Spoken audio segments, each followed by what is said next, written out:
Love is that.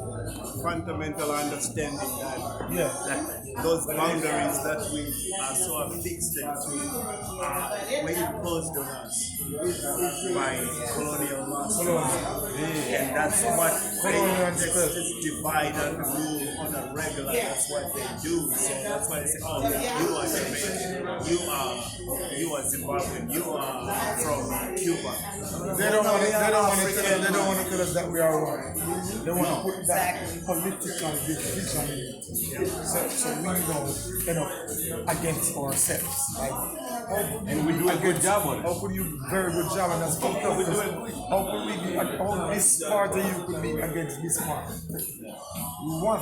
You know what I mean? Same thing that How your forehead is gonna be fighting against your nose.